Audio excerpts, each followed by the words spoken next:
ওম শান্তি। ৮ জুন ২০২৪ সাকাৰ মহাবাক্যৰ সম্পূৰ্ণ সাৰ কথা। মৰমৰ সন্তানসকল, স্মৃতিৰে বিকৰ্ম বিনাশ হয়, ধ্যানেৰে নহয়।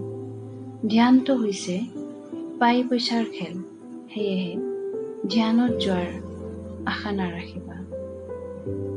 প্ৰশ্ন: মায়াৰ ভিন্ন ভিন্ন ৰূপৰ পৰা ৰক্ষা পাবৰ কাৰণে পিতাই কোনটো এটা কথাৰ ক্ষেত্ৰত সাৱধান কৰি দিয়ে? উত্তৰ: মৰমৰ সন্তানসকল, ধ্যানত যোৱাৰ আশা নাৰাখিবা।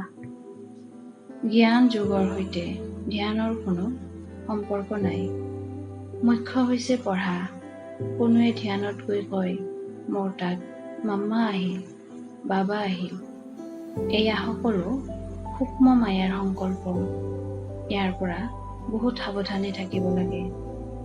অনেক সন্তানৰ শৰীৰত মায়া প্ৰৱেশ কৰি ওলোটা কাম কৰাই দিয়ে। সেয়েহে ধ্যানৰ আশা ৰাখিব নালাগে। ধাৰণাৰ বাবে মুখ্য সাৰ: ১. সংগম যুগত নিজকে স্থানান্তৰ কৰিব লাগে। পঢ়া আৰু পবিত্ৰতাৰ ধাৰণাৰে নিজৰ চৰিত্ৰ শুধৰাব লাগে। ধ্যান আদিৰ ৰুচি ৰাখিব নালাগে। ২. শৰীৰ নিৰ্বাহৰ অৰ্থে কৰ্ম কৰিবও লাগে। টোপনিও যাব লাগে।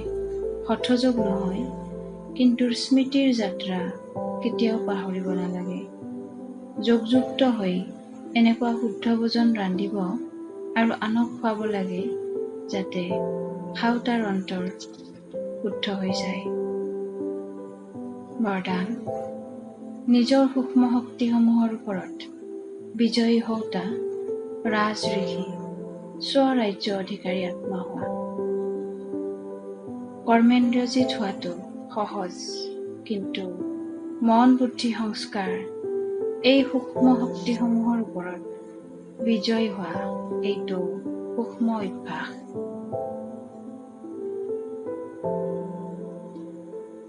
যি সময়ত যিটো সংকল্প, যি সংস্কাৰ জাগ্ৰত কৰিব খোজা, সেয়াই সংকল্প, সেয়াই সংস্কাৰ সহজে ধাৰণ কৰিব পৰা।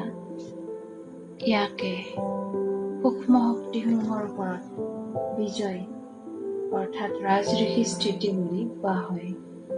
যদি সংকল্প শক্তিক আদেশ দিয়া যে এতিয়াই একাগ্ৰচিত্ত হৈ যোৱা, তেতিয়া ৰজাৰ আদেশ সেই সময়তে আদেশ দিয়া অনুসৰিয়ে পালন কৰা। এয়াই হৈছে ৰাজ্য অধিকাৰৰ চিন। এইটো অভ্যাসেৰে অন্তিম কাকতত উত্তীৰ্ণ হবা। শ্লোগান: সেৱাৰ দ্বাৰা যি দোৱা পোৱা যায়, সেয়াই সকলোতকৈ শ্ৰেষ্ঠ উপহাৰ। কৰ্মযোগী হ'বলৈ আজিৰ অব্যক্ত সংকেত: যেনেকৈ কলা প্ৰদৰ্শন কৰোঁতা কলাকাৰ বা চাৰ্কাছত কাম কৰোঁতাই নিজৰ প্ৰতিটো কৰ্ম কৰি প্ৰতিটো কৰ্মত নিজৰ কলা কৌশল প্ৰদৰ্শন কৰে, তেওঁলোকৰ প্ৰতিটো কৰ্ম কলা হৈ যায়।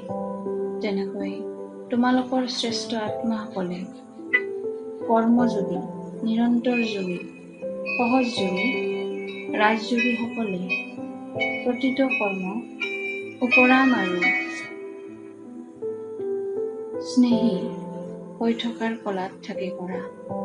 তোমালোকৰ অলৌকিক কৰ্মৰ কলা চাবলৈ গোটেই বিশ্বৰ আত্মাসকল ইচ্ছুক হৈ আহিব।